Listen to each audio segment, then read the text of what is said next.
পরপুরুষের সঙ্গে মাকে অন্তরঙ্গ অবস্থা দেখে বাকরুদ্ধ হয়ে গেলাম। আমায় দেখে মা দ্রুত বিছানায় চা ধরে নিজেকে ডেকে নিল। তখন আমি স্কুলে পড়ি।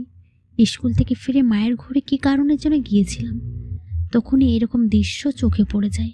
আমার বয়স তখন অল্প, এই বিষয়ে কোনো ধারণা ছিল না। কিছু না বুঝলেও অনুমান করতে পারতাম যে কিছু তো একটা অন্যায় হচ্ছে। রোজ দেখতাম লোকটা মায়ের ঘরে রাত কাটাতো। একই বিষয়ে দেখতে দেখতে আমার কাছে অভ্যস্ত হয়ে গিয়েছিল।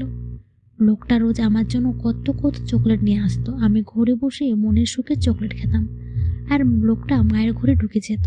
বাবা মায়ের মধ্যে প্রতিনিয়ত ঝগড়া আর লোকটার প্রতিদিন বাড়িতে আসা, এই দেখে আমার ছোটবেলা কেটেছে।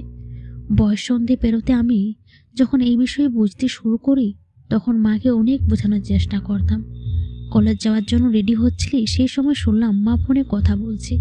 কাছে গিয়ে বললাম, মা কে ফোন করেছে? মা আমতা আমতা করে বলল, না মানে তোমার বাবা ফোন দিয়েছে। বুঝতে পারলাম মা মিথ্যা বলছে, কারণ বাবার সাথে মা কখনোই হেসে কথা বলে না। মা যে পরকীয়ায় সময় দিচ্ছে সেটা বুঝেই বললাম, বাবার সাথে তুমি কখনো হেসে হেসে কথা বলো না মা, মিথ্যা কেন বলছো? মা ধমক দিয়ে বলল, মুখে মুখে এত কথা বলো কেন? খুব বড় হয়ে গেছো তাই না? চোর মেরে তোমার গাল লাল করে দেব, শয়তান মেয়ে। মায়ের ধমকে আমার চোখে জল চলে এলো। উচ্চ আওয়াজে আমায় কেউ বকলে কান্না ধরতে পারে না।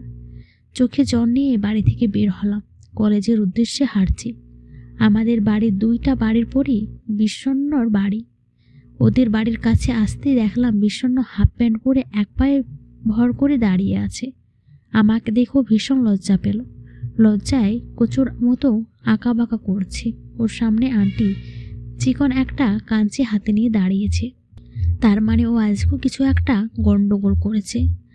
আমাকে দেখে বিষণ্ণর মা বলল, মিষ্টি তুমি এখানে একটু দাঁড়িয়ে থাকো তো, তোমায় দেখে যদি হারামজাদাটা একটু লজ্জা হয়। বিষণ্ণর ভোতা মুখ দেখে ভীষণ হাসি পাচ্ছে। হাসি চেপে রাখলাম। কি রে বিলু, আজ আবার তুই কিছু করেছিস? বিষণ্ণ লজ্জায় লাল হয়ে বলল, বিশ্বাস করো আমি কিছু করিনি। তুই কি বড় হবি না? রোজ কিছু না কিছু ঝামেলা করে এক পায়ে দাঁড়িয়ে থাকিস। আন্টি আজও কি করেছে? আন্টি কঠিন স্বরে বলল, ওরে চিনি আনার জন্য 50 টাকা দিচ্ছি। 30 টাকা চিনি এনে বলতেছে বাকি টাকা হারাই ফেলেছে। এই অভাবের সংসার, তার মধ্যে টাকা হারালো কার রাগ ঠিক থাকে বলো?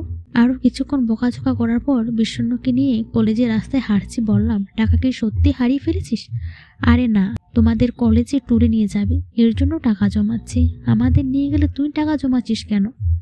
তোমার সঙ্গে আমিও যাব, তুমি রেফার করলে আমাকেও নিয়ে যাবে। প্লিজ প্লিজ আমায় সাথে নাও। আমার পাহাড় দেখতে খুব ইচ্ছে, কিন্তু আমি তো ট্যুরে যাচ্ছি না। বিষণ্ণ চোখ মুখ কুঁচকে বলল, যাচ্ছ না মানে কি? তুমি না গেলে তো আমারও যাওয়া হবে না। প্লিজ চলো না, তোমার পায়ে ধরি। আরে সত্যি সত্যি পায়ে চেপে ধরেছিস কেন? লোক দেখলে কি ভাববে? যা ভাবাক ভাবুক, বলো তুমি যাবে। সবসময় বাচ্চা আমি করবি না বিষণ্ণ, আমার যাওয়ার মতো মন মানসিকতা নেই। বিষণ্ণ আর কিছু বলল না। বাকি রাস্তাটুকু চুপচাপ মাথা নিচু করে হাঁটলো। ট্যুরে যাওয়ার বিন্দুমাত্র ইচ্ছে না থাকতেও বান্ধবী জোরাজারিতে শেষমেশ রাজি হয়ে গেলাম। শরীর খারাপ লাগছে খুব, সকাল থেকে কিছু খাইনি। ক্লাস শেষ করে বাড়ির পথে রওনা হলাম। শরীরটা কেমন যেন চক্কর দিয়ে উঠছে বারবার। বাড়িতে আসতে এমন একটা দৃশ্য দেখো কখনো কল্পনাও করতে পারিনি। আমি রীতিমতো নিজের চোখকে বিশ্বাস করতে পারছি না। দেখলাম আমার সামনে সোফায় মা। গল্পটা ভালো লাগলে অবশ্যই কমেন্ট করে জানাবেন।